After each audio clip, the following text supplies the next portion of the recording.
Juge chapitre 16, verset 1. Samson partit pour Gaza. Il y vit une femme prostituée et il entra chez elle. On dit aux gens de Gaza, Samson est arrivé ici. Et ils l'environnèrent et se tinrent en embuscade toute la nuit à la porte de la ville. Ils restèrent tranquilles toute la nuit, disant, au point du jour, nous le tuerons. Verset 3. Samson demeura couché jusqu'à minuit. Vers minuit, il se leva, et il saisit les battants de la porte de la ville et les 2 poteaux, les arracha avec la barre, les mit sur ses épaules, et les porta sur le sommet de la montagne qui est en face d'Hébron. Verset 4. Après cela, il aima une femme dans la ville de Sorek. Elle se nommait Délila. Verset 5. Les princes des Philistins montèrent vers elle et lui dirent, flatte-le pour savoir d'où lui vient sa grande force et comment nous pourrions nous rendre maîtres de lui. Nous le lierons pour le dompter et nous te donnerons chacun 1100 cycles d'argent. Du verset 5, nous sautons au verset 19. Elle l'endormit sur ses genoux et ayant appelé un homme, elle rasa les 7 tresses de la tête de Samson et commença ainsi à le dompter. Il perdit sa force. Verset 21. Elle dit alors, 2 points, les Philistins sont sur toi, Samson. Et il se réveilla de son sommeil et dit, je m'en tirerai comme les autres fois et je me dégagerai. Il ne savait pas que l'Éternel s'était retiré de lui. Verset 21. Les Philistins le saisirent et lui crevèrent les yeux et le firent descendre à Gaza et le lièrent avec des chaînes d'airain. Ils tournaient la meule dans la prison. Juge chapitre 16 du verset 1 au verset 31. Le livre des juges fait suite au livre de Josué et qui lui-même faisait suite aux 5 livres de Moïse.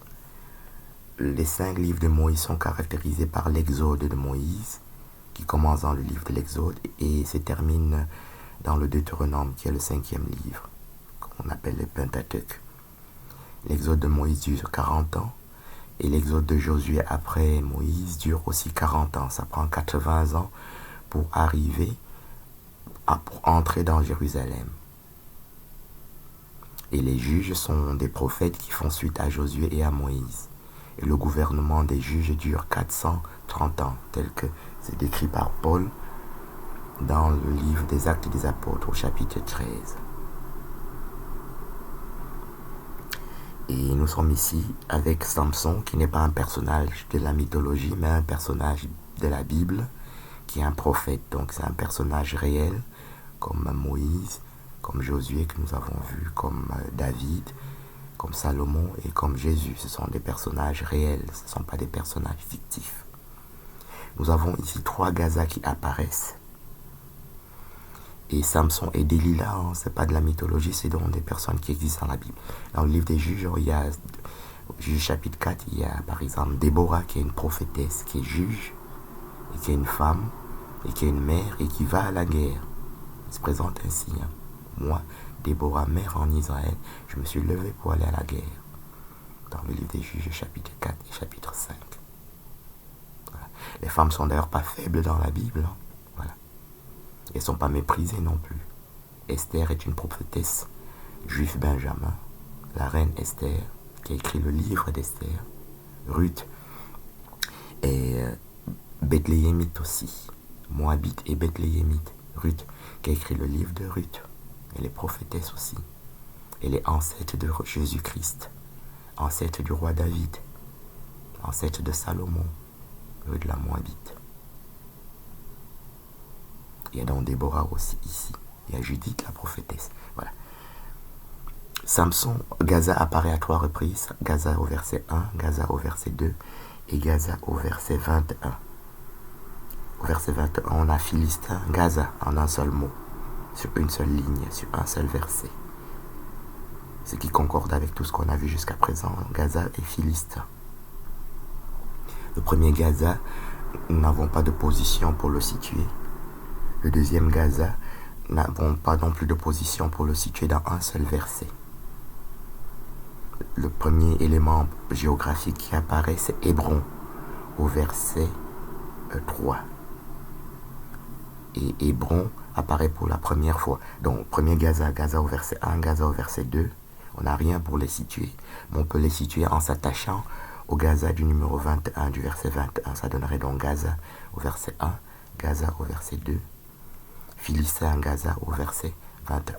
Ça donne donc Gaza, Gaza, Philistin, Gaza. Le Gaza du verset 1 et le Gaza du verset 2 seraient donc attachés verticalement au Philistin, qui est attaché d'ailleurs horizontalement au Gaza, au troisième Gaza. Ça nous donne donc 11 Gaza jusqu'à présent. Nous savions déjà que Philistin veut dire couche, couche, couche, Philistin. Dans Genèse chapitre 10, couche au verset 6, couche au verset 7, couche au verset 8, Philistin au verset 14. Et on avait dit que couche veut dire Éthiopien, nègre, noir, mort, Éthiopien, nègre, noir, mort, léopard, panthère, dans Jérémie chapitre 13 au verset 23, en comparant 33 versions de Bible que nous avons. Ici, nous avons comme exercice de définir Hébron, qui apparaît ici, mais qui apparaît pour la première fois dans Genèse chapitre 13. Dans Genèse chapitre 13, le mot Hébron apparaît pour la toute première fois dans la Bible. Il apparaît concomitamment avec Jourdain pour la toute première fois. Le premier Jourdain de la Bible apparaît dans Genèse chapitre 13. Nous avons défini Jourdain de manière opportuniste. Opportuniste veut dire qu'en profitant de d'une situation. On a dit que Jourdain se définissait par Sion, Jourdain, dans Jérémie chapitre 50. Et comme on était en train de définir Abraham, Sion, dans Isaïe 51, et qu'on avait dit que ça voulait dire Éthiopie, Sion, dans Sophonie chapitre 3, du verset 10 au verset 16, on a alors conclu que Sion, Jourdain de Jérémie 50, chapitre 50, voulait donc dire Éthiopie, Jourdain. On a ensuite défini Madian, Jourdain, dans le précédent Gaza. Et on a dit que Jourdain était madianite à 11 reprises dans le livre des Juges au chapitre 6. Le Jourdain est madianite aussi dans Juges chapitre 7 et dans Juges chapitre 8. On avait étudié Juges chapitre 6 dans lequel le Jourdain était madianite à 11 reprises. L'étant horizontalement, c'est-à-dire Jourdain Madian au verset 33, en un seul mot, horizontalement attaché, et étant verticalement attaché à Madian à 10 reprises. Ça fait 10 plus 1, ça fait 11. Dans Juges chapitre 6. Ici, nous sommes appelés à définir le Hébron Madian, Hébron Jourdain. Il n'y a pas Madian dans Genèse chapitre 11, dans l'absus donc c'est Jourdain, Hébron, dans Genèse chapitre 13 que nous sommes en train d'essayer de travailler. Genèse chapitre 13 au verset 10. Lot leva les yeux et vit toute la plaine du Jourdain, qui était entièrement arrosée. Avant que l'Éternel eût détruit Sodome et Gomorrhe, c'était jusqu'à Tsoar, comme un jardin de l'Éternel, comme le pays d'Égypte. Ça c'est le verset 10, qui nous dit que Jourdain veut dire Sodome et Gomorrhe, Tsoar et Égypte. Tsoar et Égypte, c'est la même chose. Le Jourdain, en fait, c'est le Nil, hein, et c'est aussi l'Euphrate. Nous l'avions suggéré par analogie dans les images que nous avons présentées. Nous allons tenter de commencer à le prouver ici, mais beaucoup plus tard, nous allons l'établir de manière définitive. Ici, on voit Jourdain, Nil, Jourdain, Égypte, dans un seul mot. Sodome et Gomorrhe apparaissaient pour la première fois dans Genèse chapitre 10, étaient fils de Cham. On avait dit que Cham voulait dire pays d'Égypte. Égypte, le pays de Cham, dans le psaume 105, dans le psaume 106 et dans le psaume 71. Donc dans le psaume 78, verset 51. Dans le Jourdain, on veut dire Égypte, ici par exemple. Au verset 11, Lot choisit pour lui toute la plaine du Jourdain, C'est la deuxième apparition de Jourdain dans la Bible. Nous sommes toujours dans Genèse chapitre 13. Lot choisit pour lui toute la plaine du Jourdain et il s'avança vers l'Orient. C'était ainsi qu'ils se séparèrent l'un de l'autre.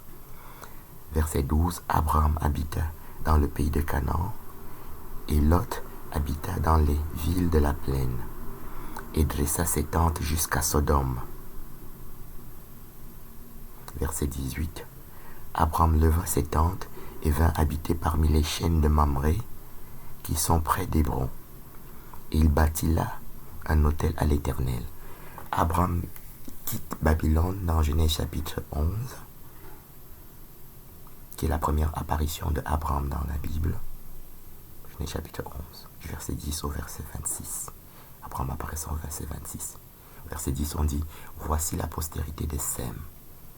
Donc dans Genèse chapitre 11, on est en train de nous dire que Abraham est sémite.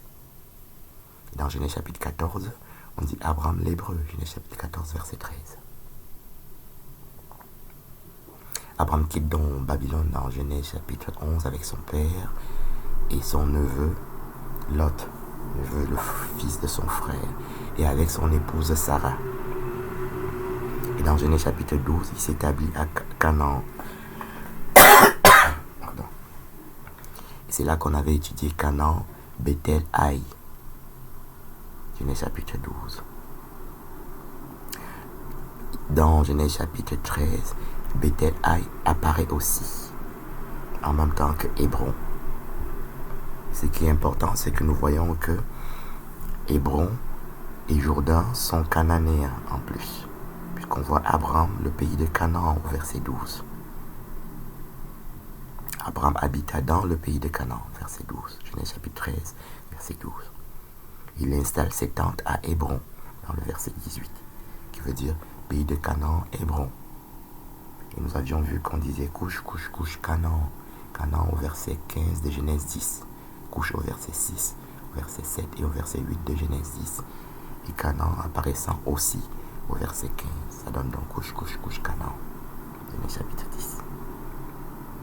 Et ici, on a donc Abraham qui habite le pays de Canaan et il a installé ses tentes à Hébron en particulier. Abraham, pays de Canaan au verset 12, Hébron au verset 18. Abraham, Hébron au verset 18. Jourdain peut donc s'entendre en lisant tout le chapitre de Genèse 13. On a Abraham et Lot au verset 1. Au verset 3, on a Bethel, Genèse chapitre 13. Verset 3, on a Bethel, Bethel et Haï. Ça donne le deuxième Bethel, Haï. Le premier était qu'on a étudié dans Genèse chapitre 12. Au verset 4, on a Abraham. Au verset 5, on a Abraham. Au verset 7, on a Abraham, Lot, Cananéen et les Phérésiens, dont la scène se passe au milieu des Cananéens qu'on appelle aussi Phérésiens. Ce mot qui est inconnu nous permet de définir le fleuve Euphrate dans la terre promise dans Genèse chapitre 15, qu'on appelle Euphrate kénien, Euphrate phérésien. Phérésien veut dire donc cananéen, ici, dans un seul verset. Genèse chapitre 15 dit, nous présente la terre promise que Dieu donne à Abraham, qui se lit Euphrate kénien, Euphrate phérésien, Euphrate essien, Euphrate jébusien, Euphrate cananéen, Euphrate réphaïm, etc. Et phérésien se trouve ici. Euphrate kénisien, Euphrate cadmonien sont tous des mots qui sont inconnus. Et quand un civil, quand un profane lit ces mots, c'est le cas de l'Antéchrist, il pense que ces mots sont cacophoniques et n'ont aucune signification. Or, tous les mots ont une signification. Un enfant de 10 ans qui est premier de la classe, tu lui donnes ces mots, il te trouve la définition. Quelqu'un qui est premier de la classe en 6e, en 3e, en terminale, tu lui donnes ça, il trouve ça. Hein. Voilà. C'est vraiment une erreur pour l'Antéchrist d'avoir pensé que les mots sont cacophoniques. L'homme est un homo sapiens sapiens parce que sapiens veut dire intelligent. Parce qu'il est 2 fois intelligent. Doublement intelligent. Voilà. N'importe quel premier de la classe, comme ça, même en faculté de droit, hein, pas certain à boire la bière, et tu lui donnes, il trouve ça. Hein. Maintenant, une première année d'ingénieur, et tu lui donnes, le premier de la classe, il trouve ça. Parce que quand tu es premier de la classe, tu sens comme si tu avais une responsabilité. Quand tu dis de trouver quelque chose, tu trouves. Ce qu'on appelle chercheur à l'INSERM en France, tu lui donnes, il trouve ça. Voilà. Donc Euphrate phérézien dans Genèse chapitre 15, qui est la terre promise, se trouve ici. Ça veut dire cananéen phérézien. Genèse chapitre 13, verset 7. Au verset 8, on a Abraham Lot. Au verset 10 et 11, on a Jourdain. Jourdain, verset 10, Jourdain, verset 11. Abraham apparaît à nouveau au verset 12. Et sous forme de Abraham, le pays de Canaan. Et au verset 18, on a Abraham, Mamré, Hébron. Le tout résumé, ça donne que Jourdain veut dire cananéen. Au verset 7. Il veut dire aussi phérézien, qui veut dire cananéen lui-même. Et ça veut dire pays de Canaan au verset 12. Et que Hébron lui-même veut dire pays de Canaan, cananéen. C'est Genèse chapitre 13 qui était la première apparition de Jourdain et la première apparition de Hébron. Sarah, l'épouse d'Abraham, meurt au verset 23 dans Genèse 23, et on nous décrit Hébron avec beaucoup plus de détails comme étant aussi cananéen. Donc ce qu'on a dit ici est répété à plusieurs reprises, même avant Genèse chapitre 23, mais est répété encore de manière plus abondante dans Genèse chapitre 23, parce que c'est les funérailles de Sarah. On dit Hébron, Canaan, Heth, Étien. Donc on dit Kirjat Arba. Sarah meurt à Kirjat Arba, qui est Hébron, dans le pays de Canaan.